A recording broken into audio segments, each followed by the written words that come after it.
informarles que ante eso he decretado el estado de sitio en todo el territorio nacional. He informado al honorable Congreso. Nuestro país vive horas difíciles que muestran la culminación de un largo proceso de deterioro.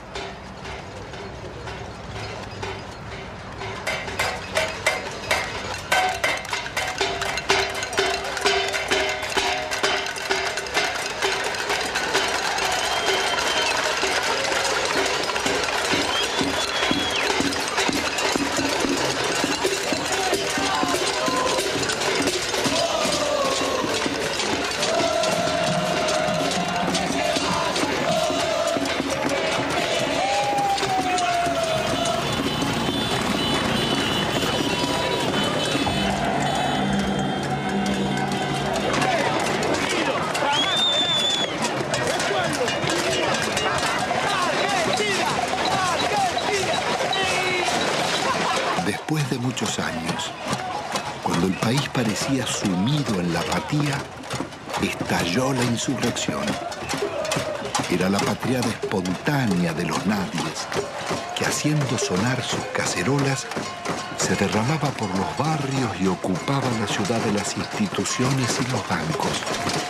Terminó de hablar y la gente se volcó espontáneamente. Acá no convocó nadie. Yo tengo 50 años, hace un mes y medio que no trabajo y laburé todos los días de mi vida, todos los días. Porque no quiero el estado de sitio, porque no quiero ser una súplica del Fondo Monetario Internacional. Es un modelo que no va más. Se tiene que ir de la Rúa y con él todos los delincuentes que lo apoyan.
Son trabajadores, amas de casa, empleados, jubilados y estudiantes, herederos de aquellos que por décadas habían desafiado dictaduras y persecuciones, soportado ajustes y en democracia traicionados.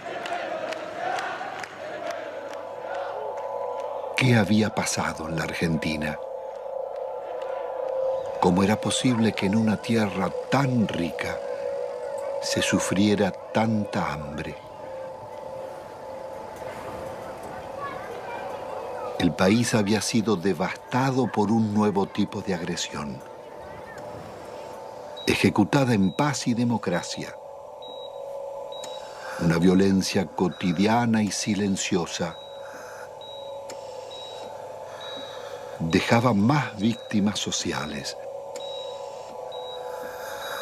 más emigrados y muertos que los del terrorismo de Estado y la guerra de Malvinas.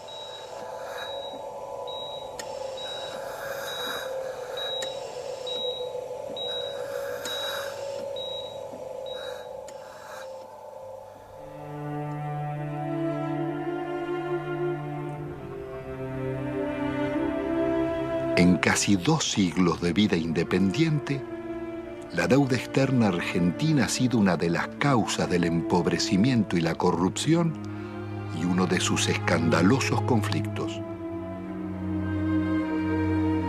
Desde el primer empréstito firmado por Rivadavia en 1824 con la banca inglesa Baring Brothers, la deuda serviría para fortalecer a sus socios argentinos, controlar finanzas y transferir recursos a las metrópolis. Desde entonces, la deuda externa estuvo ligada a los negocios y complicidades de casi todos los gobiernos, desde Mitre y Quintana a Menem y de la Rúa.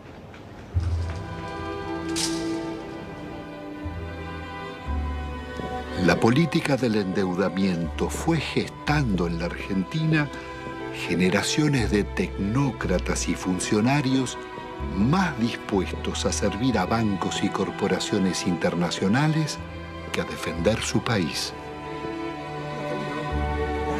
Moldeados en Harvard o Chicago, Oxford o Buenos Aires, sus retratos decoran las galerías oficiales. Allí están colgados desde lobistas del siglo XIX, como Manuel García y Belaustegui, hasta los últimos directores de la banca pública, Pedro Pou, Macarrone y Colombo. Administradores de una deuda que había nacido en los años 70 con la dictadura militar. Hemos dado vuelta una hoja del intervencionismo estatizante y agobiante de la actividad. La deuda contemporánea se inicia en forma ilegítima con la dictadura militar. A pesar de que la justicia demostrara su origen fraudulento, la presión del establishment pudo más. Desde entonces, serviría para condicionar gobiernos y enajenar el patrimonio público. Es todo un símbolo que en el Salón de los Acuerdos luzca una estatuilla de Canning, regalada por el gobierno de Su Majestad en 1857, por el honorable reconocimiento de la deuda.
La alianza entre los bancos extranjeros y las corporaciones será el nuevo poder en la Argentina. Después de 7 años de plan neoliberal, el gobierno de la dictadura deja un país hipotecado con una deuda externa de 45.000 millones de dólares. La mitad es deuda privada. Son 23.000 millones que dicen deber bancos extranjeros radicados en el país, como el Citibank, el First Boston, el Chase Manhattan, Bank of America, el Banco de Italia, Londres, Español, el Francés y el Deutsche, y también el Banco Río, el Quilmes, Galicia y otros. Multinacionales como ESO, Fiat, IBM, Ford, Mercedes-Benz, Swift, Pirelli, los grupos empresarios locales de Pérez Compán, Bulguerón y Bridas, Macri, Techin, Fortabat, Pescarmona, Gruneisin, Soldati, Cogasco, Celulosa y otras. Una descomunal deuda privada que un alto funcionario de la dictadura le pasaba al Estado, Domingo Cavallo. Doctor Domingo Felipe Cavallo. Convertido en superministro de Economía de los gobiernos de Menem y de la Rúa, sería responsable del permanente crecimiento de la deuda y de los mayores despojos que sufriera el pueblo argentino.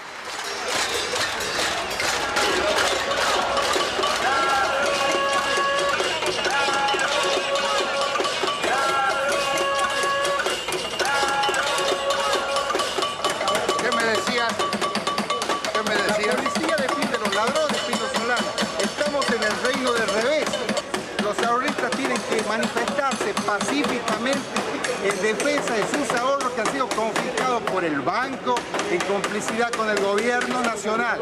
El Estado debe salvaguardar los derechos de los ciudadanos, no debe robarlos.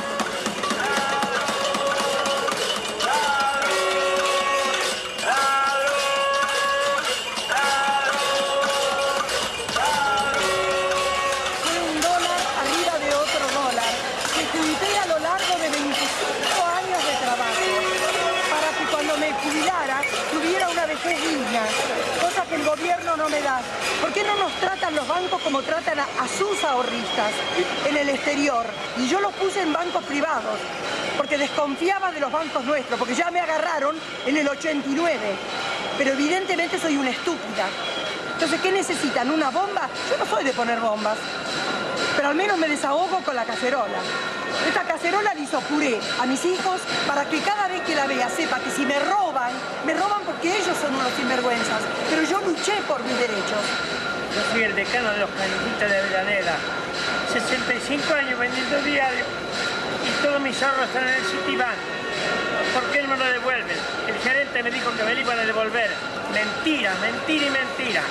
Y todos mis ahorros del sacrificio de mi vida los tengo ahí. Hay una deuda externa en la que los bancos le deben a la Argentina. Es una deuda inversa, en cierto modo, porque las casas matrices tienen que hacerse cargo de los depósitos bancarios. Eso está en la jurisprudencia argentina desde 1971, en el famoso caso Swift-Deltec, en donde se resolvió que la casa matriz era responsable por las deudas de sus filiales. Y es una estafa que el Estado tenga que hacerse cargo de las deudas del sector privado.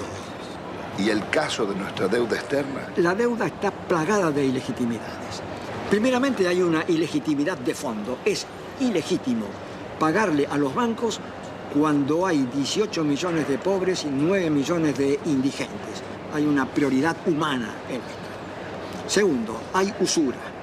La usura está aprobada tanto que si se hubiera aplicado una tasa de interés normal, la deuda externa se hubiera terminado de pagar en 1988. ¿Pero cómo fue la estafa? Hubo préstamos de las casas matrices a las filiales que eran movimientos intracompañía, que esos préstamos eran considerados deuda externa, cuando en realidad eran movimientos dentro de la misma empresa. se compraban dólares. Esos dólares se los depositaba en una cuenta en Estados Unidos. Con la garantía de esa cuenta daban otro préstamo que entraba al país. Se compraban dólares y así se lucraba indefinidamente con la tasa de interés. Es lo que se llamó en aquella época la bicicleta financiera, con la que se hicieron fortunas. Y precisamente los grandes beneficiarios fueron los grupos económicos que son los mismos de siempre. Al finalizar el gobierno de Alfonsín, la deuda externa se aproxima a 54.000 millones de dólares. Menem dejará en manos de la banca acreedora determinar cuánto se les debe. El Congreso jamás trataría la deuda, ignorando la Constitución y la denuncia de Alejandro Olmos. 10 años después, llegará a 130.000 millones. No confundamos a la gente con un mal concepto de la palabra deuda, porque todos queremos endeudarnos, pero después decimos que está mal que el país endeude. Cuando crece el crédito porque hay alguna endeuda, es bueno, la deuda es buena. Todos queremos darle crédito, todos hablamos que hay que darle crédito a la población, que está surgiendo el crédito hipotecario. Es bueno endeudarse, no es malo endeudarse. Se vuelve absolutamente pertinente una cosa que los norteamericanos inventaron hacia 1898 con la ocupación de Cuba. En ese momento había bancos españoles que le habían prestado a la autoridad colonial cubana. Los norteamericanos dijeron, si el pueblo de Cuba no ha sido beneficiado por estos préstamos, no hay deuda. En 1923, cuando un banco británico, entonces el Royal Bank of Canada, le prestó a un tiranuelo de Costa Rica que se llamaba Tinoco, unas uvas que estos utilizaron para sí mismos. El Royal Bank of Canada pretendió que Costa Rica le pagara y se produjo un pleito y el árbitro resultó ser un expresidente de los Estados Unidos, el presidente William Taft. El presidente Taft resolvió el litigio diciendo hay deuda, pero hay una deuda privada y no una deuda pública, porque no hay deuda pública si no hay un público, el público como destinatario, como beneficiario. Son actos que de ningún modo han beneficiado al público, más bien todo lo contrario. Han hecho que la persona que compra en un supermercado y paga el IVA resulte el quien paga finalmente estas deudas privadas de grandes empresas, de grandes compañías o de gente en todo caso muy rica. No cabe duda de que la deuda privada irregularmente estatizada, ilícitamente estatizada por el doctor Cavallo, debe ser absolutamente revisado. ¿Cómo se llama esa teoría, doctor? Se llama teoría de la deuda odiosa. Una directora del Fondo Monetario Internacional, Karen Lissaker, representando a los Estados Unidos, dijo, si aplicáramos la teoría de la deuda odiosa, toda la deuda del tercer mundo se caería.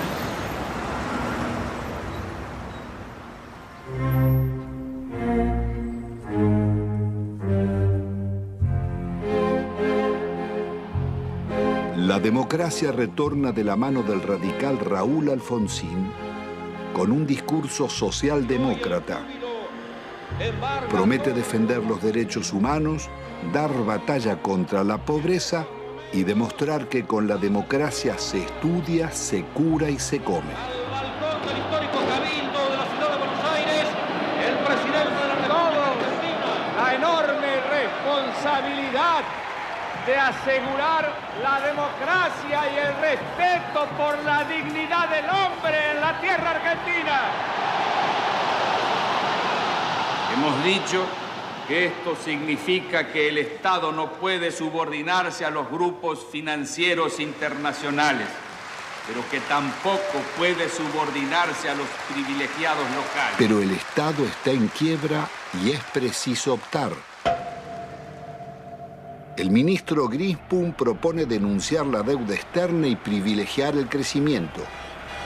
Alfonsín lo considera inviable y cede a la presión del poder. Y esto ha de lograrse a través de un ajuste que va a ser duro y que va a demandar esfuerzos de todos. Esto se llama, compatriotas, economía de guerra. que todos vayamos sacando las conclusiones. El drástico ajuste se llama Plan Austral. Una vez más, millonarios recursos públicos pasarán a los bancos y corporaciones. Alfonsín actúa con un doble discurso. Promete investigar la deuda, pero ordena al presidente del Banco Central legitimarla. Promueve el juicio a las juntas militares por los crímenes de la dictadura y 2 años después, las leyes de obediencia debida perdonarán los delitos cometidos bajo órdenes superiores. Es el logro de la insurrección de los oficiales carapintadas. La población sale de sus casas y desafía los tanques.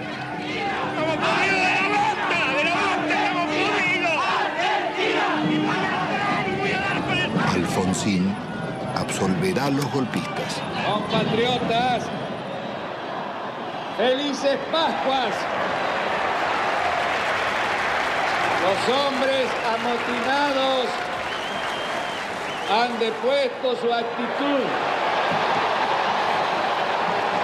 Algunos de ellos, héroes de la guerra de las Malvinas, que tomaron esta posición equivocada. La derrota electoral del radicalismo acelera la crisis. Un golpe del mercado desata la hiperinflación y se producen saqueos en los supermercados. He resuelto resignar el cargo de presidente de la nación argentina con el que el pueblo me honrara desde el 10 de diciembre. Alfonsín debe renunciar 6 meses antes de finalizar su mandato.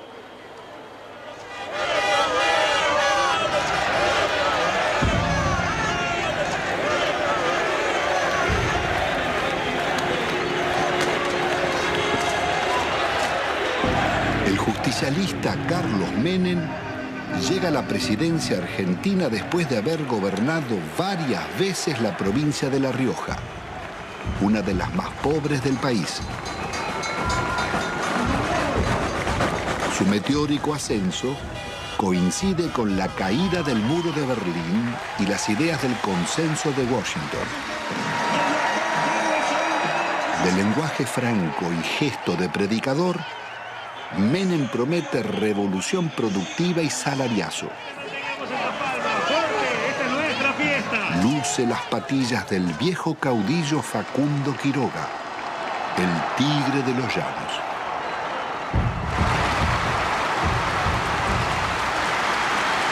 Argentino por argentino de pie, por los niños pobres que tienen hambre, por los niños ricos que tienen tristeza, por los hermanos sin trabajo, por los hogares sin techo, por las mesas sin pan, por nuestra patria. Yo les pido que me sigan, síganme, no los voy a defraudar, no los voy a defraudar, no los voy a defraudar. Ante la mirada de Dios y ante el testimonio de la historia, yo quiero proclamar: Argentina, levántate y anda. Hermanas y hermanos, con una sola voz para decirle al mundo: se levanta a la faz de la tierra una nueva y gloriosa nación. Son los tiempos del supuesto fin de la historia. El discurso único de la globalización y las democracias neoliberales en América Latina.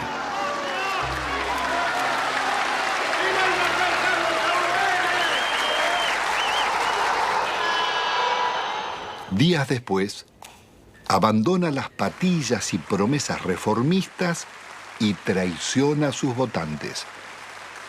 El programa de gobierno será el de la minoría liberal conservadora que lidera el ex golpista Álvaro Alzogaray. Hoy todo cambió y una nueva relación ha comenzado. También una nueva forma de vivir y de pensar. Aunque todos parezcamos los mismos, un cambio decisivo y fundamental se ha instalado entre nosotros. Y es un hecho de justicia histórica que este cambio lo realice un presidente justicialista, cerrando así el ciclo que comenzó hace 40 años. Jamás nadie como Menem había osado llevar la traición como bandera, ni ejecutar con tanto cinismo acciones contra la nación. El travestismo del nuevo jefe va a pulverizar medio siglo de resistencias populares. Impone la ideología de la derrota frente al modelo global. Indulta a los jefes de la dictadura y traiciona a millones de trabajadores que soportaron la represión. Abandona el antiimperialismo popular y la política de no alineamiento de Perón y Evita para establecer relaciones carnales con Estados Unidos. Su programa será el del Banco Mundial y el Fondo Monetario.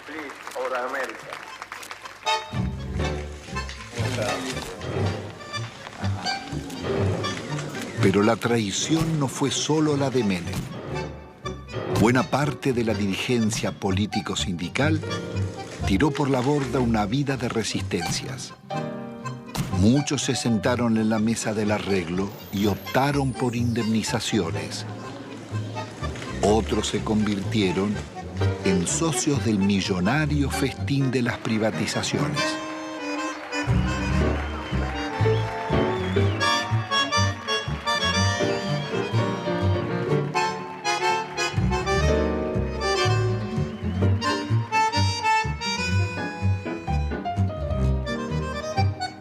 Senador Cafiero, usted que es un dirigente histórico del justicialismo, ¿cómo explica la traición de Menem? Bueno, eso sucede, y no sucede raramente, sucede con bastante frecuencia en la vida política de todas las naciones. Hay un librito chiquito francés que se llama El elogio de la traición, donde se demuestra o se dice que es absolutamente intrínseco a la política la traición. Es decir, usted para llegar tiene que mentir, porque si usted dice lo que realmente piensa, la gente no lo va a votar. Y creo que eso se aplicó en la Argentina. Se aplicó siempre, pero con mucha mayor intensidad, admitámoslo, durante los gobiernos de Menem. Él mismo ha dicho que si hubiera dicho lo que él pensaba hacer, no lo hubieran votado. Entonces, dividió, a mi juicio, en una actitud que no guarda mucha correspondencia con la ética política. Pero esta es la realidad que vivimos. Después cambiaron ciertos parámetros internacionales, y bueno, y el modelo se fue agotando. Se fue agotando. ¿Cómo interpreta usted la existencia de una real mafiocracia? Poder económico, los bancos y la clase política. En eso, Pino, no quiero abrir un juicio, diría yo, absoluto. Mi larga vida humana y política me dice que a veces hay que relativizar un poco las cosas. No todo es blanco y negro. No todo es corrupto y puro.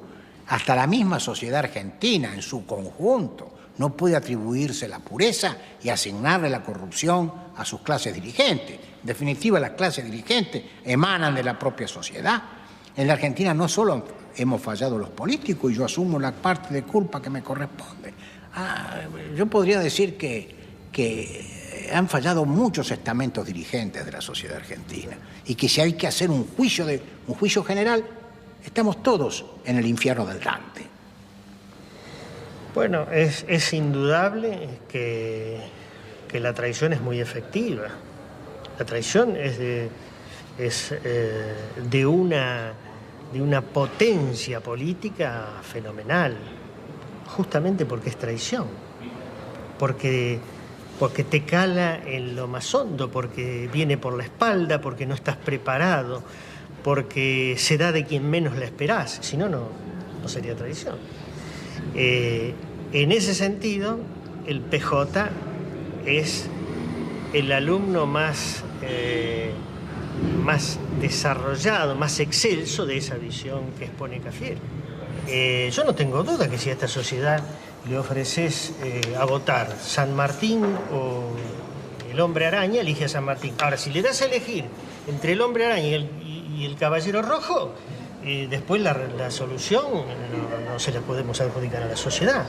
Entonces, sociedad con escaso protagonismo. Partido que defeccione de sus ideas históricas y se pone al servicio del enemigo. Movimiento obrero reducido, achicado por la desindustrialización y copado por los traidores. La justicia disciplinada a esas transformaciones que se iban a realizar. La oposición con escaso margen de maniobra. El resultado concreto.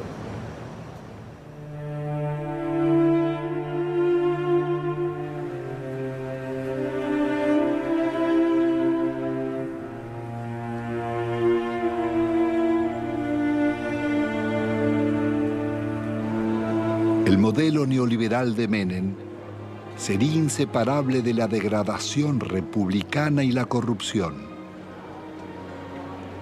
Su plan político requiere una Corte Suprema de Justicia y tribunales federales adictos, más la delegación de poderes especiales por parte del Parlamento. Al mes de haber asumido, consigue su ley de leyes, la reforma del Estado, que le abre las puertas a las privatizaciones.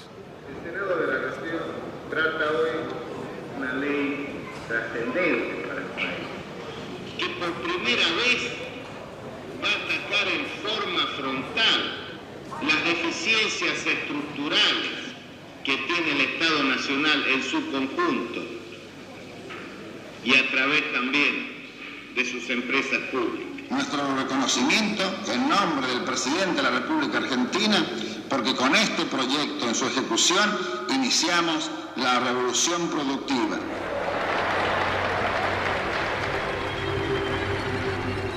Fue un verdadero ataque a la democracia la forma en que este Parlamento trató las leyes en la era menemista. Le otorgó al Poder Ejecutivo facultades extraordinarias, poderes omnímodos, la suma del poder público. Y las delegaciones le posibilitaban al Poder Ejecutivo privatizar todas las empresas del Estado, sin inventario, sin balance, sin certificar si realmente la explotación de las empresas arrojaban ganancias o arrojaban pérdidas. Significó ni más ni menos que la votación, un verdadero apoyo al saqueo de los bienes del Estado. ¿Y quiénes la votaron? La votaron los justicialistas, la honorable complacencia radical, lo tengo muy presente, al Chacho Jarolaski ordenando a muchos de sus legisladores que se retiraran del recinto para que el justicialismo pudiera aprobar estas leyes. Pocas veces se van a dar tantos factores para que una minoría tome el poder sin tirar una bomba, como lo hicieron, sin disparar un solo tiro. Esto surge claramente en la participación de Álvaro Sogaray en el tema de la ley de reforma del Estado. El instrumento que le está dando el poder a Menem, un poder absoluto, dictatorial, un poder que no tenía Videla, que no tuvo Videla. Se lo estaba diciendo a todos al Sogaray. Le decía a los propios justicialistas que estaban participando de un capítulo extraordinario.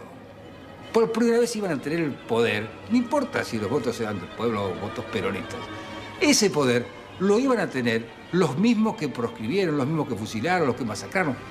Eso es lo que estaba diciendo Álvaro Sogaray.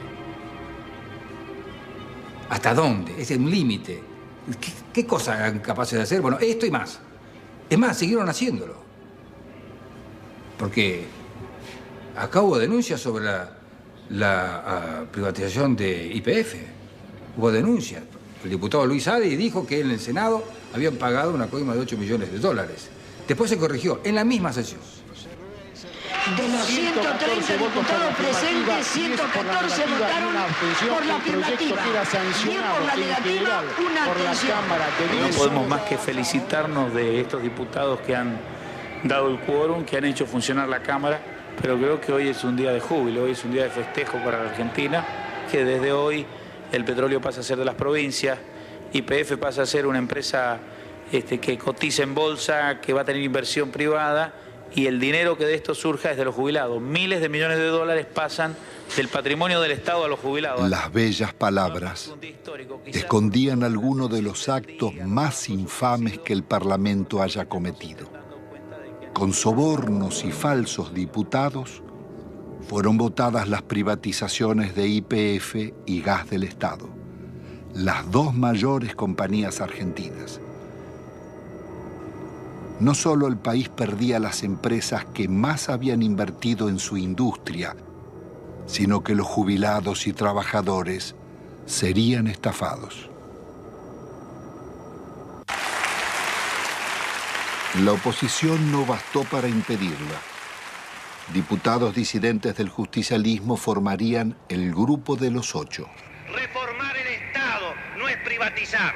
En un país en emergencia no se puede empezar despidiendo trabajadores. Otras voces opositoras al despojo de la petrolera fueron amenazadas o agredidas. En mayo del 91, por ratificar ante la justicia las denuncias contra Menem y el remate de YPF, fui víctima de un atentado con 6 tiros en las piernas. La corrupción de Menem es una locura, la privatización de YPF. Es un robo fenomenal lo que está. ¿Cómo no va a haber corrupción si surge de los hechos? Surge de las privatizaciones.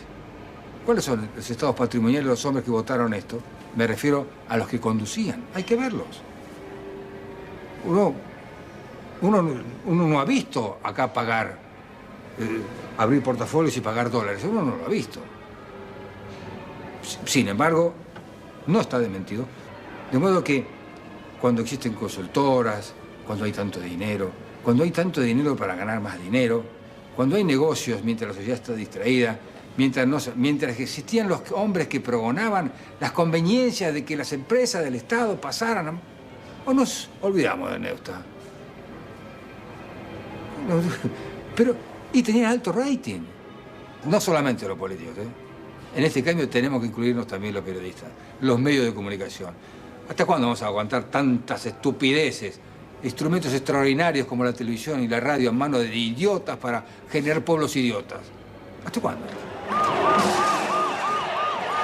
El Congreso de la década mafiosa, el que votó las leyes más vergonzosas y antinacionales, tuvo que sesionar rodeado de cordones policiales.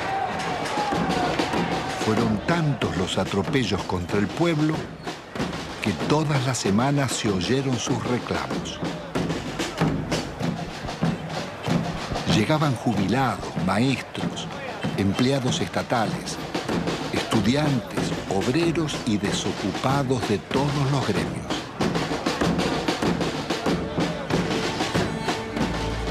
Comenzaron los tiempos oscuros en que el presupuesto nacional se aprobaba en Washington antes que en el Congreso. Y el ministro Dromi llamaba a la resignación porque el país estaba de rodillas.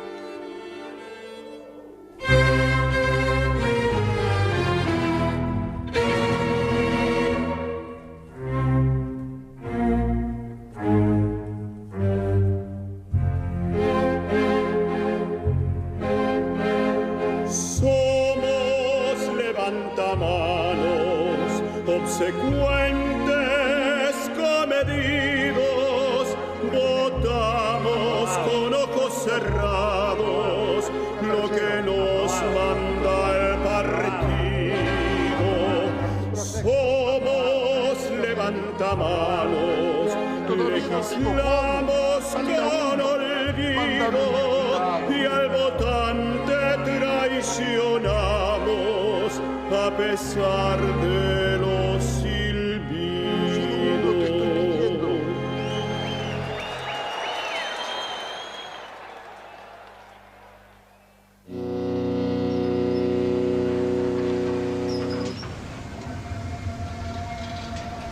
El instrumento concebido para consolidar el modelo es el plan de convertibilidad.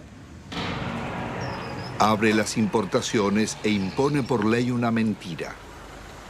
Un peso vale $1. Logra detener la inflación, pero deja indefensa la industria nacional. De producir el 95% de lo que consumíamos y exportar máquinas, tornos, trenes y electrodomésticos, pasamos a importar telas, carnes, lácteos, frutas o pastas.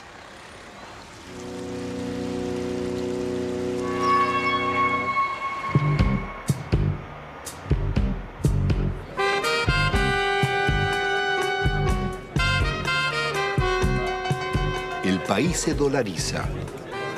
Todo podía pagarse en pesos o en dólares.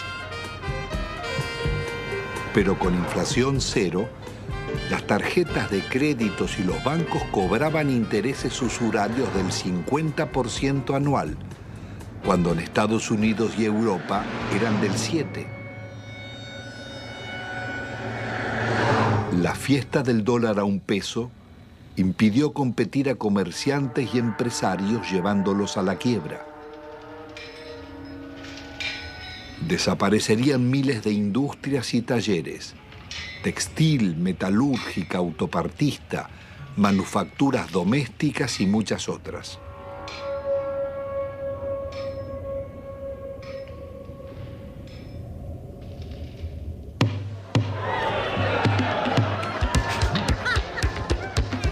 Fueron los años farandulescos de la exhibición de fortunas malavidas. Tenemos que tratar de no robar por lo menos 2 años. Es lícito la coima, es lícito apropiarse de lo ajeno. Si alguien tiene que meter la mano en la lata, la ponga despacito y chiquitito, que no se vea. La vida se privatiza y se amuralla. Nace el país de los custodios y los countries, el de los ricos y famosos. ¿Usted es peronista? Siempre fui, siempre fui. El pizza con champán.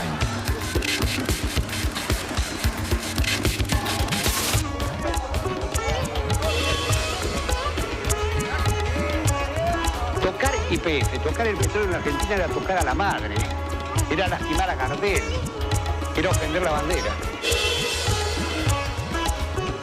El petróleo bajo la tierra no le sirve a nadie, a ninguno.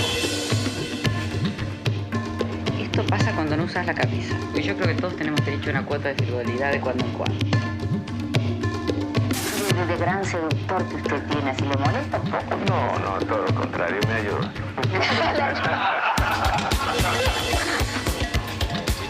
Perdón, mi amor, porque realmente hace calor acá, ¿eh? Qué guapo que es. Cómo mejoran la estética los políticos, ¿eh?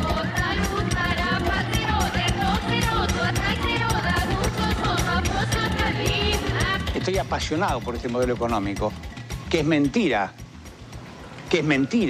que produzca más pobre, que lo fabrique. Hace muchos años que vivimos acá y siempre esperamos promesas de los políticos, que más o menos los que todos conocemos acá, los encargados de la zona, nunca, pero nunca hicieron nada por nosotros. Acá nosotros, los vecinos que han tomado la iniciativa de cortar la ruta, por lo menos los encargados tomen conciencia de la realidad que nosotros vivimos. Los chicos no pueden ir al colegio. Cuando hay un enfermo al fondo, no puede salir porque no puede entrar a la ambulancia, no puede andar un coche. Nosotros queremos vivir dignamente, como merecemos. Somos gente pobre, somos gente humilde. Nosotros no queremos comprar ilusiones. Que nos vengan a nosotros con un asadito, con una ropita, con una botita para los chicos. Y nosotros queríamos que ese rollo se entube. Había todo el dinero, todo lo necesario, pero el dinero que hicieron se lo llevaron ellos. Nos robaron. Si ponemos a hablar de robar, ellos fueron los artífices, digamos, los que enseñaron al pueblo a robar. Ya no pasamos a ser solamente la maestra que antes enseñaba, sino para ser el contenedor social en la escuela. La mamá que te viene a pedir si tenés un par de zapatillas que te sobre de tus nenes, de enfrentar a la misma comunidad cuando tenemos el problema de la inundación. Somos centro de evacuación, pero albergamos a nuestros propios alumnos porque la tormenta le voló las chapas, porque no tienen dónde dormir. El chico está pendiente de lo que está pasando en la casa o pendiente de que terminan de repartir la leche y es el primero ir a la cocina para llevarse los sándwiches que quedan. No lográs captar un minuto su atención porque está pensando en otra cosa. Y a veces se te desmayan. O sea, se te desmayan y le preguntás, bueno, ¿qué comiste anoche? O ¿qué tomaste esta mañana? Y una sopita, te dicen un té. Y se te desmayan, es muy frecuente. Nosotros ya estamos acostumbrados. Pero te da bronca, te da bronca.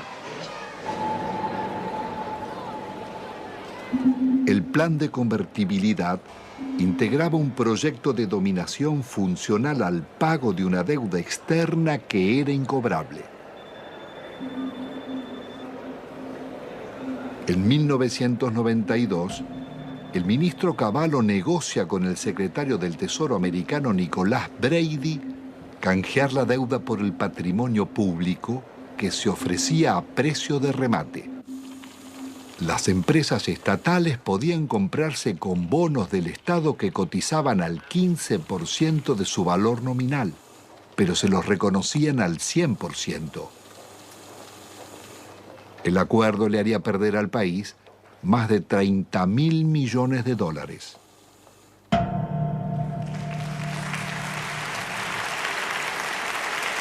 El gobierno de la Nación Argentina cumplimenta esta noche 7 cabalísticas privatizaciones, 7 sectores estratégicos del quehacer nacional.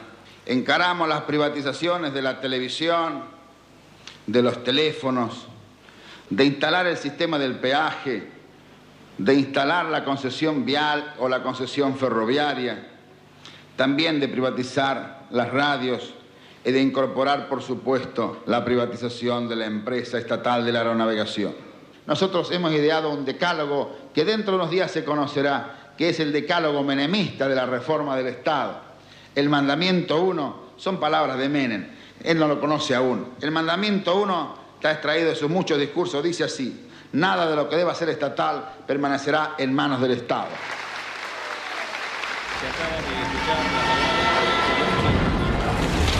Nada quedó en pie.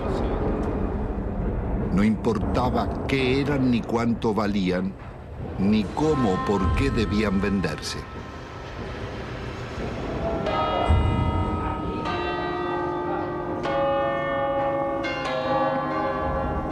Más allá de los siglos y los métodos, las concesiones de bienes del Estado serían continuidad de las viejas explotaciones coloniales. Antes fue el oro y la plata de Potosí. Hoy las ganancias del petróleo, el agua o las comunicaciones. Las compañías extranjeras hicieron en nuestro país lo que no les hubieran permitido hacer en los suyos. En términos de incumplimiento de las obras de inversión, se les perdonaba. Si no lo hacían o si no se aumentaban las tarifas, como se hizo en la Panamericana, para que el usuario le financie la inversión. No se les exigió capital propio.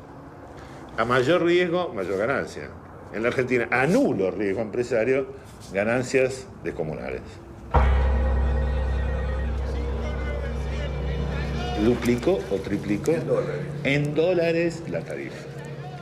Apenas 26, o sea, el 13% de ese total, se llevaron casi el 60% de estas utilidades. Telecom en la Argentina, una utilidad media en todo el periodo del 15%, Telefónica del 16%. Las 10 operadoras internacionales más importantes del mundo, entre las cuales están Telefónica y Telecom, rentabilidad promedio 5,4. Estas mismas empresas que acá son tan rentables son públicas en sus países de origen. Las empresas argentinas se vendieron sin deudas. El Estado se hizo cargo de 150.000 despidos exigidos por los concesionarios. Las principales inversiones vinieron de España y Francia.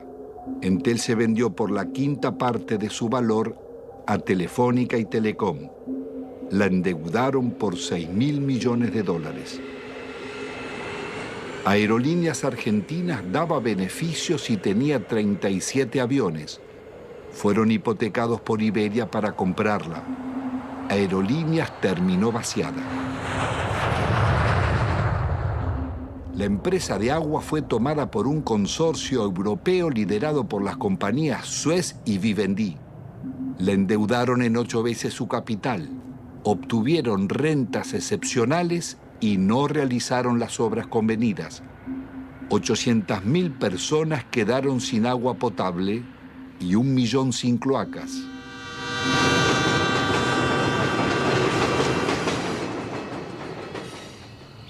Quizás no exista en la historia nacional un vaciamiento igual al de los ferrocarriles. Fue el mayor golpe que sufrieron las economías regionales. Miles de familias tuvieron que emigrar. Había 36.000 kilómetros de vías Solo quedan 8.000. 95.000 puestos de trabajo, quedan 15.000. Después de una década, el Estado paga más subsidios que antes y debe al Banco Mundial $700 millones prestados para pagar despidos, más otros 700 millones de intereses por haber suprimido 80.000 puestos de trabajo.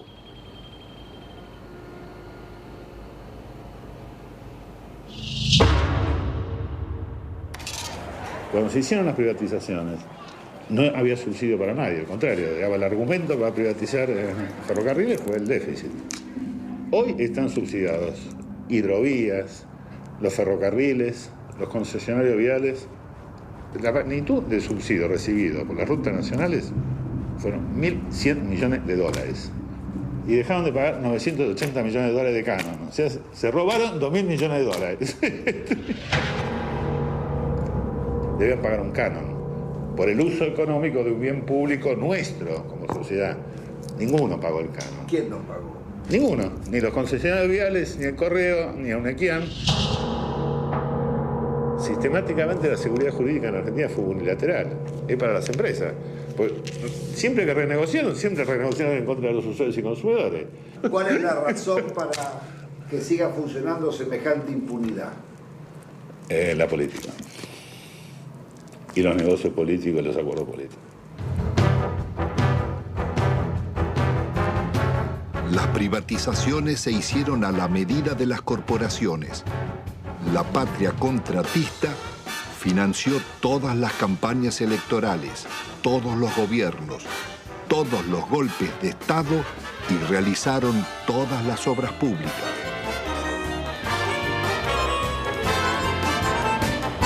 Ningún otro sector gozó de tantos privilegios, mercados cautivos, subsidios millonarios, ventajas impositivas, sobreprecios, condonación de multas e incumplimientos, prórroga de concesiones y especificación de deudas en dólares. Fueron expertos para no cumplir los contratos con el Estado, defraudarlo, litigar contra él. Estos son Sogma y Sideco de Macri, Bridas de Bulgeroni, Loma Negra de Fortabat, Pecom de Pérez Compán, Techín de Roca, Benito Rollo, Pescarmona y otras.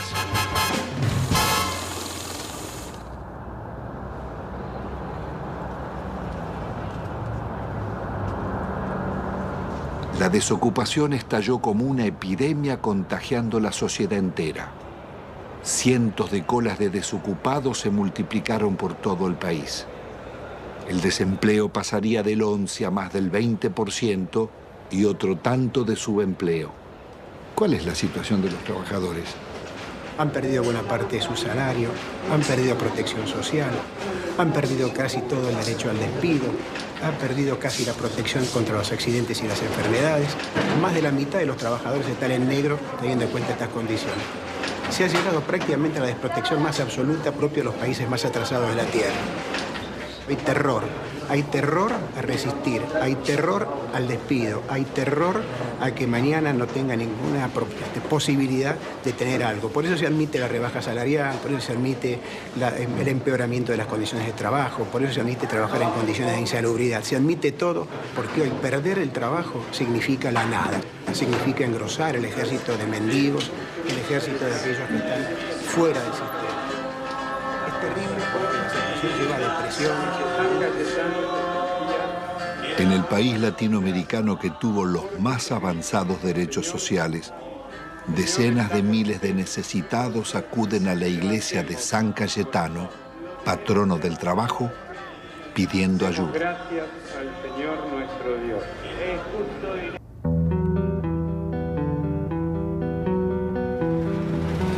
Argentina es un caso único en el mundo y en América Latina. No se conoce un país que haya entregado su gas y su petróleo sin haber perdido una guerra. Hay que pensar que fue una verdadera traición al país de una clase dirigente. México, Brasil y Venezuela no privatizaron en absoluto su petróleo. Félix, ¿por qué fue una salvajada la venta de YPF? Fue una salvajada por el papel que tenía YPF dentro del país y en el concierto de las petroleras del mundo. Uno tiene que recordar que cuando Mosconi constituyó la primera empresa estatal del mundo, YPF, se tomó el concepto de que el petróleo es un bien estratégico y la venta de los combustibles un servicio público de interés nacional. Cuando subía el precio internacional, YPF mantenía bajos precios en función de sus costos y no del precio internacional. Yacimientos Petrolíferos Fiscales fue creada en 1923 bajo la dirección del general Mosconi. En 1907 se había descubierto crudo en la Patagonia. A pesar de sus detractores, la industria petrolera pudo desarrollarse sin depender del capital externo, siendo un modelo para América Latina. Fue tan exitosa su expansión que recaudaba tanto como la provincia de Buenos Aires y detectó reservas por $200.000 millones.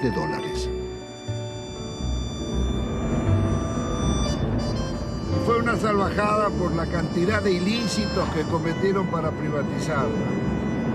Si se aplicara la ley de hidrocarburos, la mayor parte de las concesiones caen. Argentina podría reconstruir rápidamente una petrolera estatal si aplicaran hoy con decisión política la ley de hidrocarburos. Las áreas estratégicas donde más habíamos invertido las concedieron por 25 años por lo que esos pozos producían en 9 meses.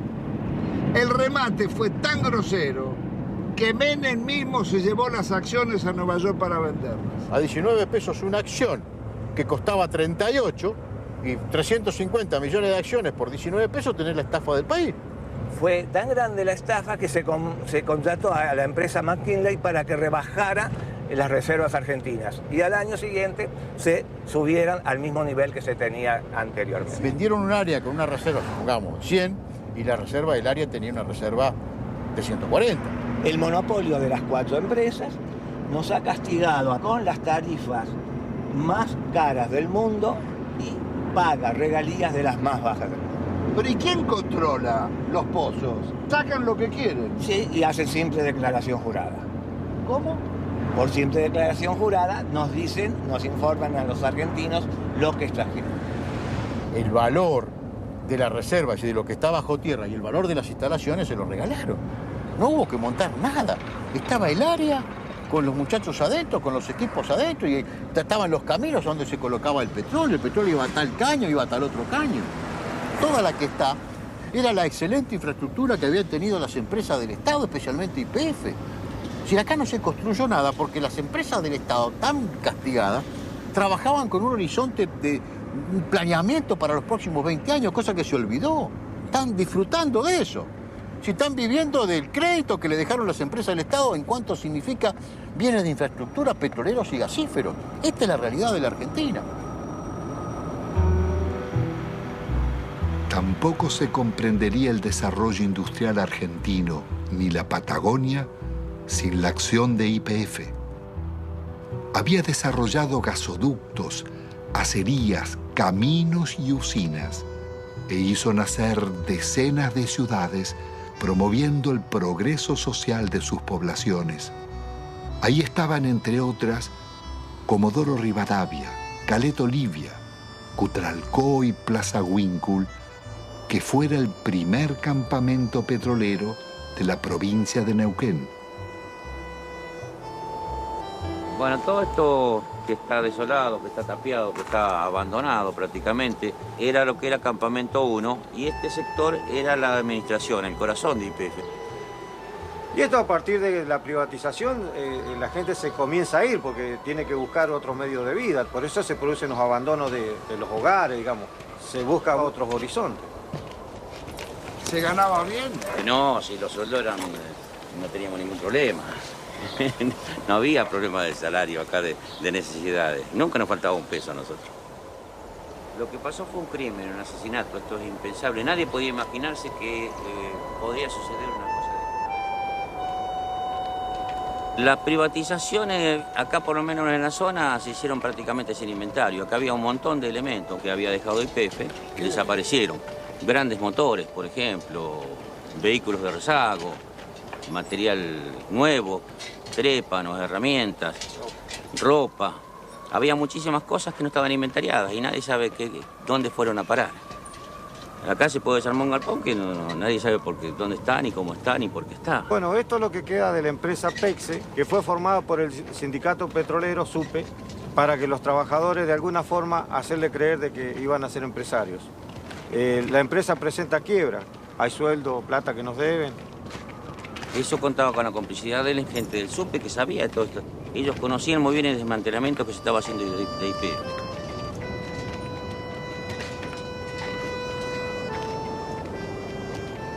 Si la gente agarraba 40, 50 mil dólares y aunque lo echaran de la empresa y le hacían por ahí hacer un curso de repostero, de computadora, de cualquier cosa, durante un año donde le estaban pagando. Entonces la gente por ahí aceptó la privatización y aceptó el despido, sin pelear. Porque claro, tenía la plata en el bolsillo. Lo que pasa es que esa plata después se la fue gastando. Se compraron vehículos, se ampliaron casas, se pusieron kioscos, negocios. Mucho desocupado. Muchísimo desocupado. Nosotros podemos hablar de 5.000, 7.000 desocupados o más. No hay censo. No hay censo serio que nos diga hay tanto desocupados. Pero sabemos que son miles los desocupados. Sabemos que somos miles los que estamos subocupados y que vivimos a medias. Pero los desocupados no solo fueron los de YPF. A ellos se sumaron otros miles de las industrias y comercios que cerraban. Años después, en el invierno del 96, Utralcó protagonizaría una pueblada.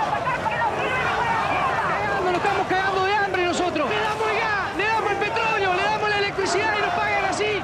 Agotados sus reclamos por trabajo, miles de desocupados se instalaron en la carretera nacional durante días y noches, soportando 10 grados bajo cero y resistiendo las cargas de la gendarmería.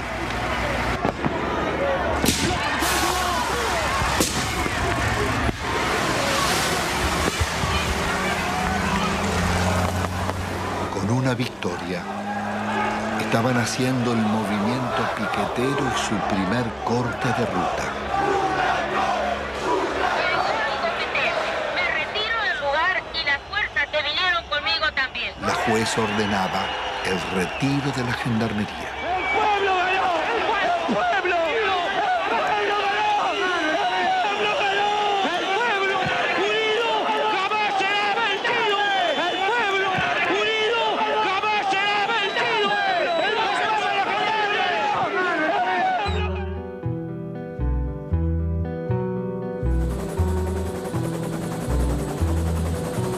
La del Estado era un orgullo de todos los argentinos y era una de las 2 o 3 empresas que en el mundo eran tomadas como modelo. ¿Por qué, Gustavo? Porque tenía un manejo de desarrollo gasífero en un país muy especial, con los yacimientos muy lejos, que era prácticamente un relojito. Entonces la copiaban los europeos y la copiaban incluso alguna empresa norteamericana. Y además porque en 50 años de trabajo había incorporado 5 millones de argentinos a disfrutar del gas natural. Y en 90 años anteriores que estaban las compañías británicas, solamente había 300.000 argentinos con un gas importado muy caro.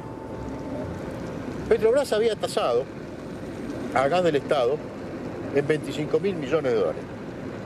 Nosotros, con la tasación de consultores internacionales, la vendimos en 2.500 millones de dólares. 10 veces menos. 10 veces menos. 10 veces menos. La acción depredadora de Repsol en la región fue tan grande que la comunidad mapuche llevó sus denuncias a los organismos internacionales. Bueno, acá nos encontramos en el lugar donde un integrante de la comunidad construyó su vivienda y que bueno, no la pudo habitar porque cuando hizo el pozo de agua para sacar agua se encontró que no tenía agua, no había agua pura, sino que lo que encontró fue gasolina. Este es el caño que puso mi papá en el año 95, supuestamente para sacar agua, para el consumo y para para sembrar algo. Y ahora ustedes van a ver qué fue lo que sacó. Sacó gasolina. Les voy a mostrar que es totalmente pura. Estamos a 7 años de la descontaminación que supuestamente debió hacer Repsol acá, y lo que sacamos no es agua, justamente. Es casi nafta súper.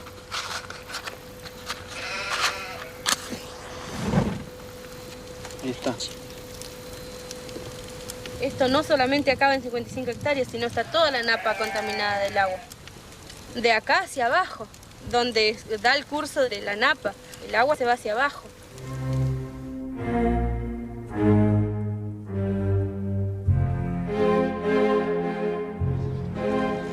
Carlos Menem pacta con Alfonsín su reelección a cambio de una reforma constitucional donde se incluyen nuevos estatutos y un tercer senador por la minoría que favorece al radicalismo.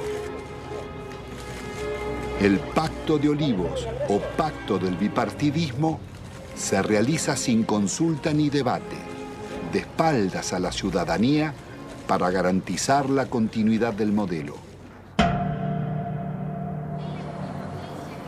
La reforma viene a legitimar a Menem, que ha promulgado más de 300 decretos leyes, 10 veces más que en toda la historia nacional. Vaciados los partidos de propuestas de cambio y participación, poco quedó en el radicalismo y el justicialismo de sus causas fundantes. Se fueron transformando en organizaciones para el reparto de cargos públicos.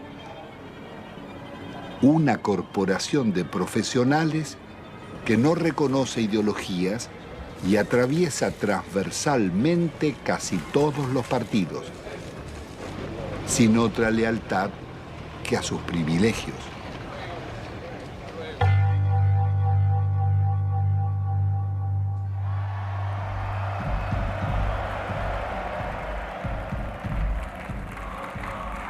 De la otrora poderosa Confederación General del Trabajo, solo queda el eco de antiguas multitudes. Su asociación fervorosa con Menem terminaría vaciando los gremios de trabajadores.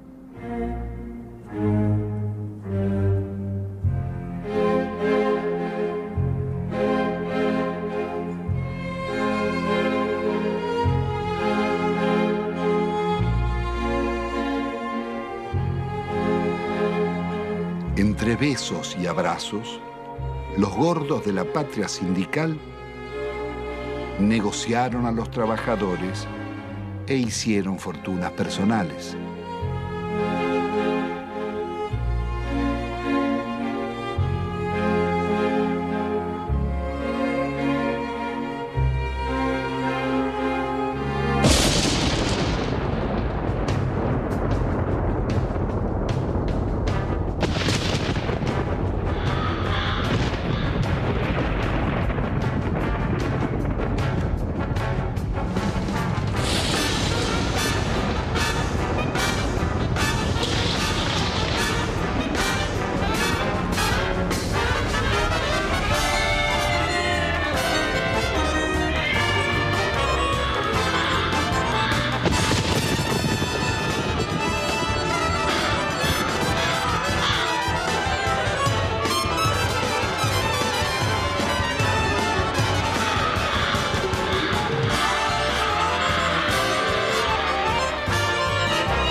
La sociedad argentina le reprocha haber sido parte imprescindible de un pacto mafioso de impunidad que se consolidó en nuestro país en la década del 90. Se le reprocha haber admitido, haber legitimado el remate de las empresas públicas al mejor postor y de una forma realmente a precio vil. Se le reprocha el despojo de los derechos de los jubilados, el despojo de los derechos de los trabajadores, haber justamente brindado impunidad a los políticos que han delinquido en la función pública. En las últimas décadas, ninguno de los altos funcionarios que delinquieron contra el Estado fue condenado.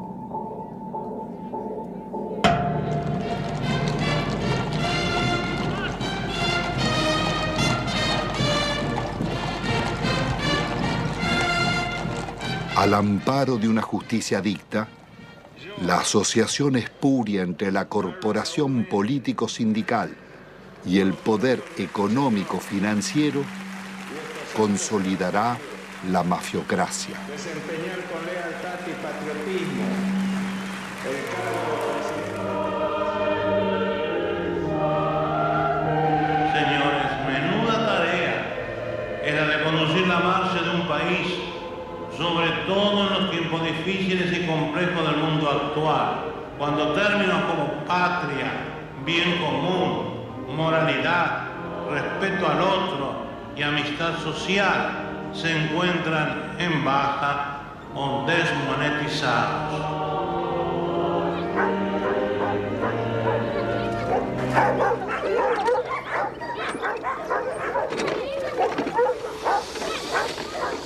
¿Qué va a comer? Tengo 7 chicos, no tengo trabajo, no tengo no tengo ni mercadería, nada, no tengo colchón, no tengo colcha. En la indigencia total estamos aquí. No se puede estar acá.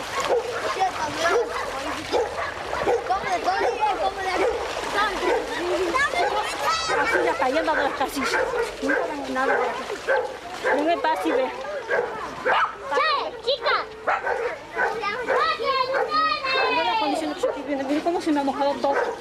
No tenemos ayuda de nada.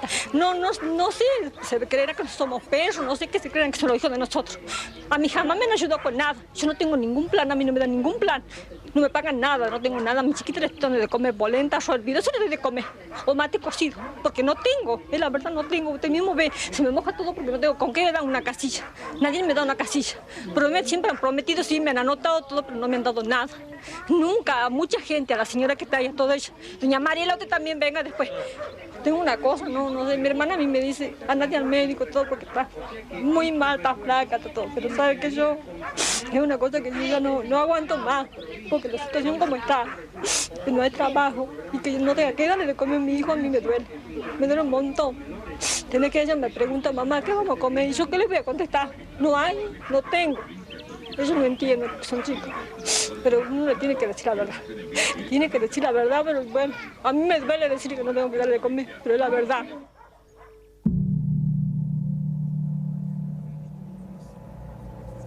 La mafiocracia une empresarios con políticos y magistrados, traficantes con funcionarios, sindicalistas y comunicadores.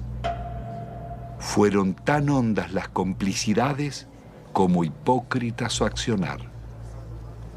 Sí, yo presidí la comisión de lavado de dinero que mostró de qué manera todo el dinero negro proveniente de narcotráfico, corrupción y evasión era sacado de Argentina. Iba por empresas máscaras, básicamente constituidas en Uruguay, por eso el sistema uruguayo era de alguna manera el brazo ejecutor de la salida, de ahí una banca de corresponsalía en Estados Unidos o en Suiza.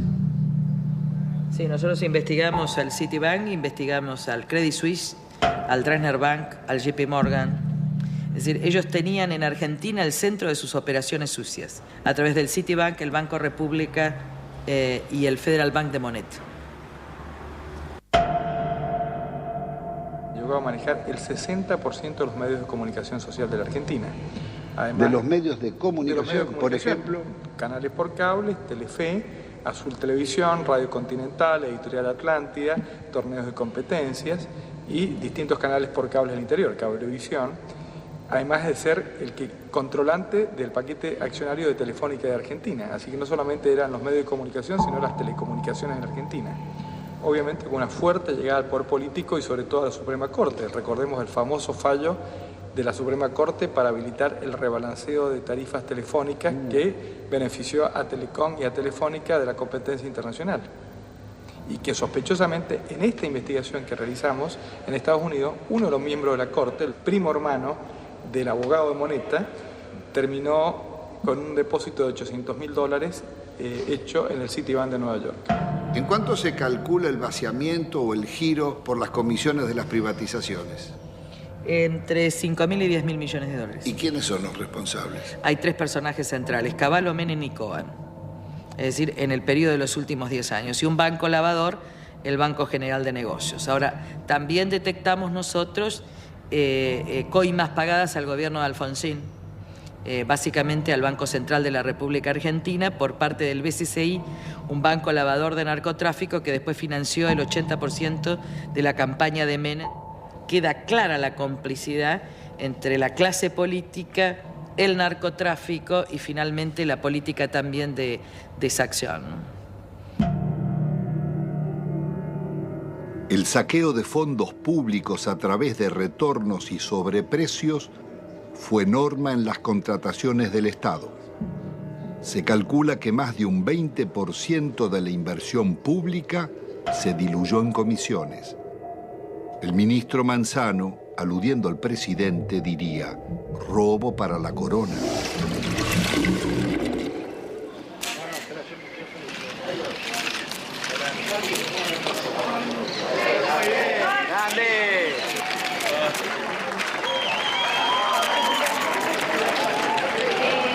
Presidente, ahí, presidente.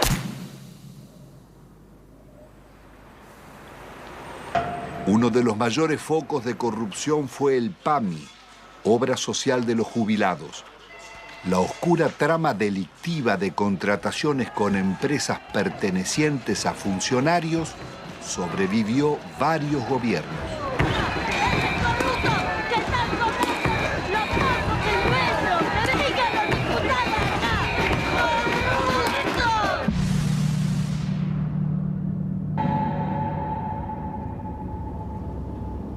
Yacyretá es una de las más grandes represas de llanura del mundo, con un dique de contención del río Paraná de 67 kilómetros de largo. Fue la mayor obra financiada por los argentinos y la caja negra de la política nacional desde la dictadura en adelante.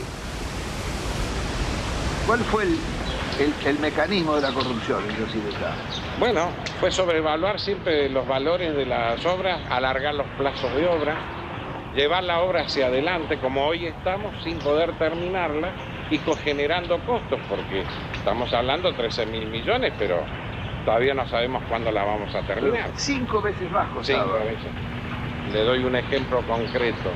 La reprogramación 85, evaluada en 30 millones de dólares, que fue informada durante varios años al Banco Mundial y al Banco Interamericano de Desarrollo. Ese valor terminó firmándose en el año 89 en 180 millones de dólares. Muchos lo firmaron, algunos no la firmamos y así quedamos fuera del trabajo de Yacyretá en la consultora. ¿Entre esos usted? Entre ellos. ¿Y quién estaba era un frente a la señor Carretoni. Fue el que manejó toda la campaña de Alfonsín en su momento y de Angelos en el otro.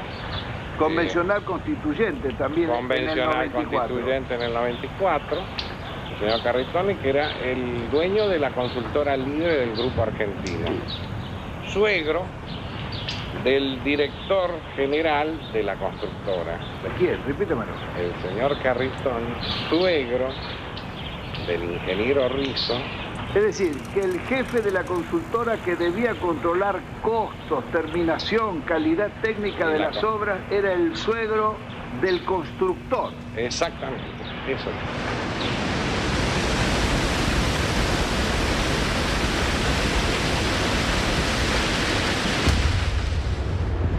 La Argentina enviaba armas rumbo a Ecuador en guerra con Perú, en momentos en que la Argentina era garante de la paz entre Ecuador y Perú. Violábamos también con armas hacia Croacia y hacia Bosnia, violábamos la disposición de Naciones Unidas para esta maniobra, fabricaciones militares, conducción del ejército argentino, fábrica militar de Río Tercero, por donde pasaron la mayor cantidad de armas que venían desde el norte argentino con zona liberada. ¿Qué se hizo? Se voló la fábrica militar de Río Tercero con 7 muertos argentinos. Después de marzo del 95, era menester hacer desaparecer todos los rastros, entre ellos los documentos, los inventarios y todas las huellas que podían demostrar de que aquello no fue una casualidad, sino fue una clara intencionalidad al servicio del encubrimiento. ¿Quiénes componían esa banda para la asociación ilícita? Califican como jefe de la asociación ilícita a un expresidente de la República, Carlos Saúl Menem. La lista no es aquí terminante, ¿no? Hay muchos más, pero hay también algunas circunstancias como estas. Los suicidios, muertes accidentales. Se cae un helicóptero enfrente al hipódromo argentino en el campo de polo, donde muere uno de los hombres claves. El general Juan Carlos Andreoli. Se suicida con mano invertida el capitán Estrada, hombre que ha formado parte de las bandas del terror en los tiempos horrorosos en la República Argentina. En este cuadro, lo que hoy falta investigar es dónde está la plata que se robaron. Carlos Menem, su cuñado Emir Yoma, Cavallo y otros involucrados en la causa del contrabando de armas serían arrestados. Pero la Corte Suprema los dejaría en libertad. El delito impregnó la dirigencia en todos sus niveles. Ministros, jueces y altos funcionarios fueron llevados a la justicia por causas de corrupción, como los justicialistas Alberto Coan, Gerardo Sofovich, Juan Carlos Alderete, Matilde Menéndez, María Julia Alzogaray, Carlos Grosso, Claudia Bello, Triaca, Dadone, Grisanti, Amira y Emir Yoma, Vico y Espadone, los funcionarios radicales Del Conte, Mazorín y muchos otros, y los candidatos presidenciales Angelós y Masachesi. Me pongo al frente de lo que hace a combatir la corrupción. Las anteriores amenazas se referían a una causa por exportaciones de oro, donde se generaron aparentemente créditos fiscales ficticios. Si no querés que te arruinemos en el trabajo y la vida, deja de romper las pelotas, me corta en el brazo. Durante los años de Menem, las mafias se desarrollaron bajo la complacencia del gobierno y seguirían actuando después. Su accionar dejó decenas de secuestros extorsivos, asesinatos, robo de vehículos, muertes dudosas o por gatillo fácil, falsos accidentes y suicidios nunca esclarecidos.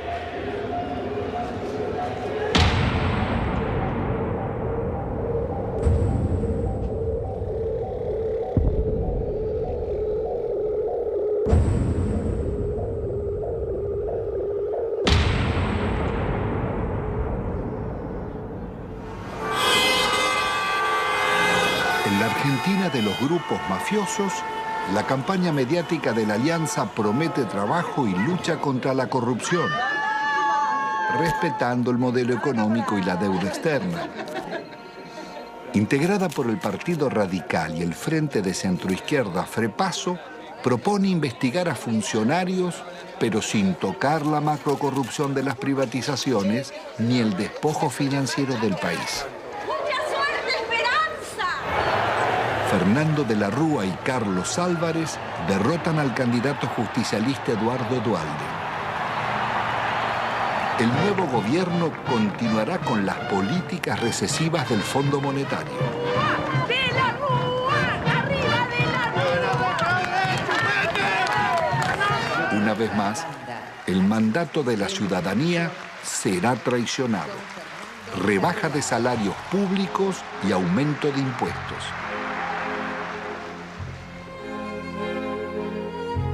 De la Rúa viaja a España llevando la prórroga de la concesión del yacimiento de gas más rico del país, Loma de la Lata, para la petrolera Repsol. Una riqueza de 50.000 millones de dólares que es entregada, violando la ley, por solo 300 millones.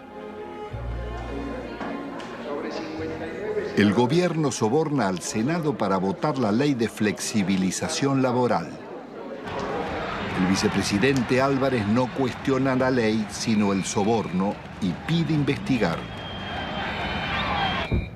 Presento mi renuncia indeclinable al cargo de vicepresidente de la Nación, para no perjudicar al presidente ni alterar la vida institucional.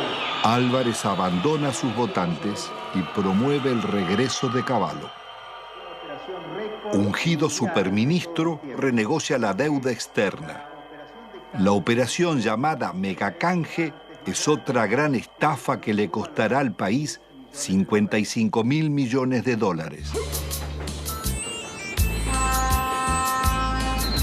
El milagro argentino terminó en una catástrofe social. Los planes de Cavallo liquidaron a la clase media, hicieron más ricos a los ricos y más pobres a los pobres. El 60% de la renta quedaba en manos del 10% más rico.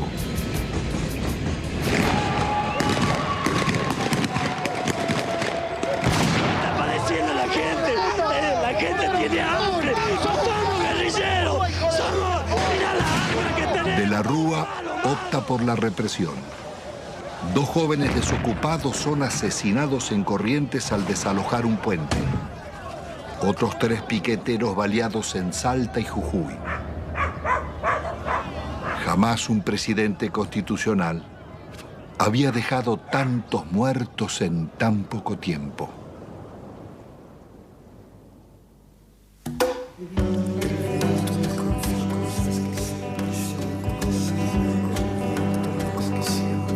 El viento me confió cosas que siempre llevo conmigo. Me dijo que recordaba un barrilete y 3 niños. Que el sauce estaba muy débil, que en realidad él no quiso. Que fue uno de esos días que todo es un estropicio. Iba cargado de culpa y seguía confesando. En su lomo de distancia no cabalgaba ni un pájaro. Era un fantasma ese viento, un alma en pena penando, y en ese telar de angustias tejió sus babas el diablo.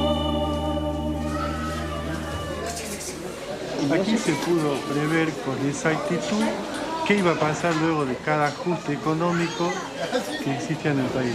Los famosos ajustes, estos desde la época de Alfonsín, de Menem y demás, cada ajuste significaba la irrupción en el hospital de una cantidad enorme de desnutridos, de niños desnutridos y de sus familias. Entonces era como decirse uno a otro, mira, esperemos, todos 3 meses hay que preparar cama. Venía una cantidad impresionante de chicos desnutridos.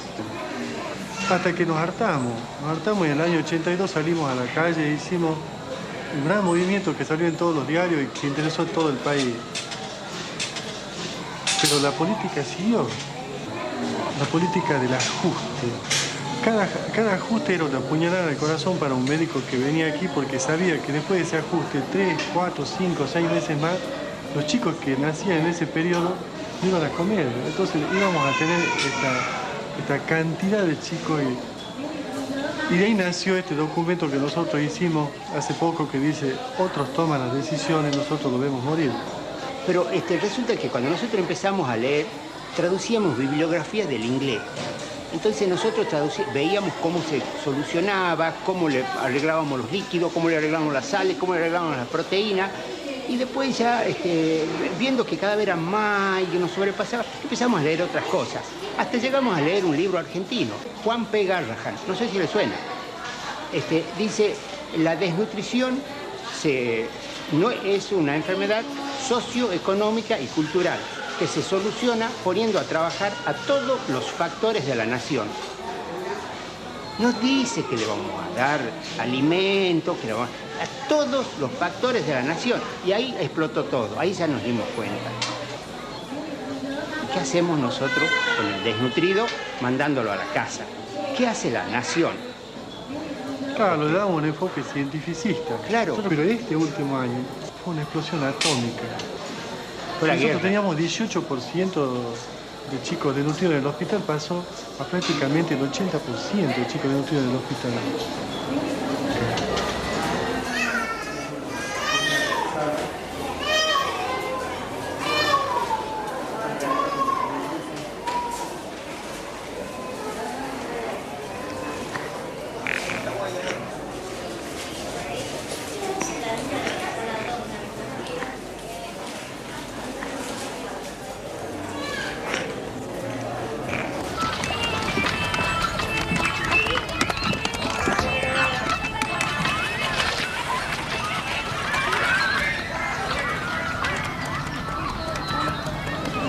Ustedes ven un basural, los niños sin padre, una chica de 14, 15 años embarazada, ningún padre, un montón de los hijos de nadie, donde comen un día sí, un día no. Y yo le digo a esa chica que tiene 14, 15 años, mira, dale a tu nene para que la diarrea, pollito, polenta, lechecita, agua limpita.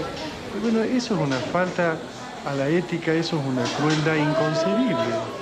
¿Cómo le voy a decir si ella está comiendo de la basura? Los chicos viven de la basura. Estos son sobrevivientes de la tercera generación de desnutridos, o de la segunda generación, los que están dando a luz estos chicos. Porque cuando se produce el fenómeno mueren muchos chicos. Los que logran sobrevivir, sobreviven con baja estatura, con menos fuerza, con menor capacidad intelectual, pero no por eso dejan de ser personas, no por eso dejan de tener sentimientos. Eso de calificarlos como si fuera un subproducto de la sociedad es indignante. Son personas como vos y como yo. No solamente desde el punto de vista de los derechos, sino desde el punto de vista de que también le duele un hijo, de que también le duele una criatura que se le muere, que se le enferma, y de que también tiene derecho a tener su casa, su agua potable, su comida todos los días, su trabajo. Los derechos, aquí hablamos de derechos humanos. ¿Qué derecho humano tiene esta persona? Se le han pisoteado todo, absolutamente.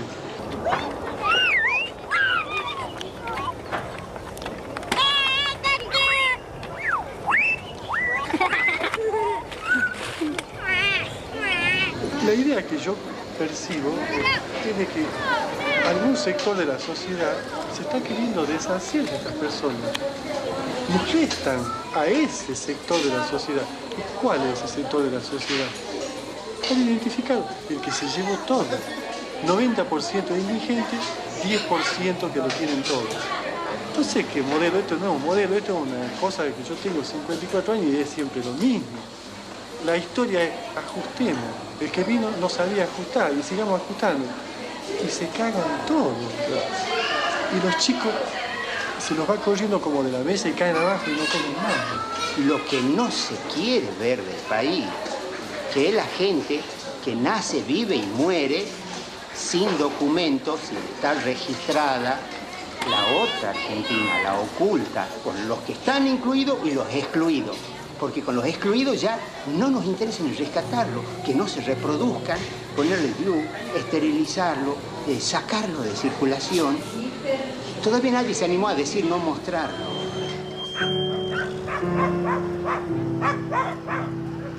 Produciendo nuestro país una riqueza alimenticia capaz de satisfacer 300 millones de personas. Los niveles de pobreza que denunciaba la película La Hora de los Hornos en los años 60 serían apenas el anuncio del genocidio neoliberal de los 90. De enfermedades curables o desnutrición, mueren cada día en Argentina 55 niños, 35 jóvenes y adultos, 10 mayores. Un promedio de 35.000 personas por año.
El país era presentado al mundo como el modelo a seguir. El Fondo Monetario homenajeaba a Menem en Washington por el milagro argentino. Presidente, esta foto para mí va a ser estupenda para mí. Para mí también. La suya no sé. No sé, vamos, ya no sé. Me parece que ya le dije que una foto con el diablo siempre es peligrosa. No, por favor. La responsabilidad de nuestros gobernantes en el genocidio social no exime a los organismos internacionales ni a sus mandantes, Estados Unidos y Europa, ni a las injustas relaciones comerciales del norte con el sur. Los programas económicos neorracistas que dieron grandes beneficios a costa de segregar y producir la muerte prematura de millones de personas son crímenes de lesa humanidad en tiempos de paz. Sus autores y ejecutores no pueden gozar de impunidad.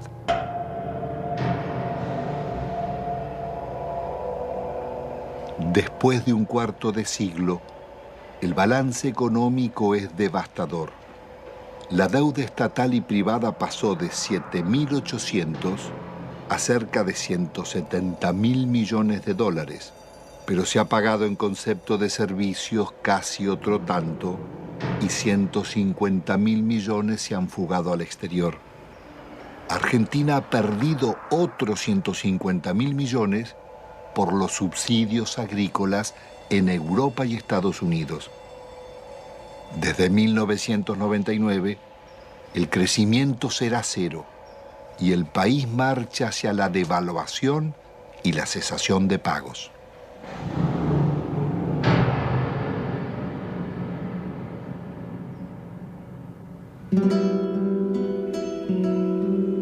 Al terminar esta memoria, quizás quede el sentimiento que la realidad no puede cambiarse, o que los responsables del saqueo son los triunfadores y nosotros los derrotados. Pero la realidad fue distinta. Ni la dictadura, ni Menem, ni de la Rúa consolidaron sus proyectos, ni los bienes concesionados se perdieron para siempre, porque pueden recuperarse.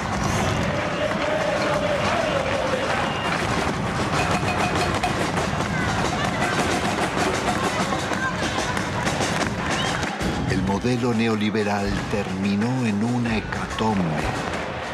Sus responsables no pudieron vender todo lo que deseaban, ni los mayores bancos públicos, ni los grandes astilleros Río Santiago, ni las usinas termonucleares, ni Yacyretá, Salto Grande o EPEC.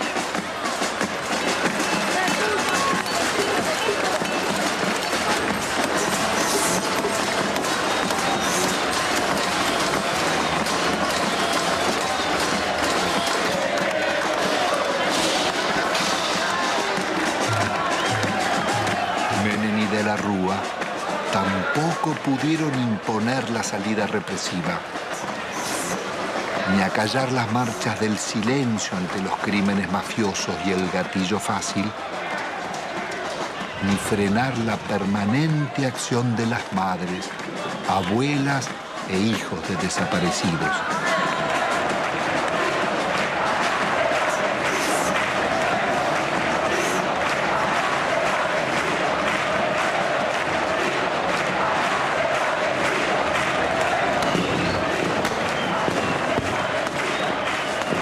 Se los impidió otra historia, la de miles de luchas y movilizaciones de resistencia del movimiento social desarrollado durante la década.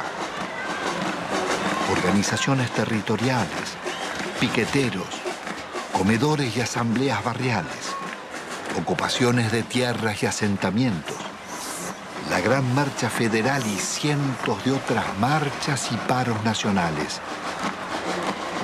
El CTA, las fábricas recuperadas por los trabajadores, las continuas protestas de jubilados, las mujeres rurales en lucha, estudiantes, ahorristas, comerciantes y artistas culminaron en esa pueblada espontánea de diciembre que, como el 17 de octubre o el Cordobazo, cambiarían la historia argentina.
Pido mirada para nosotros la gente. Yo digo que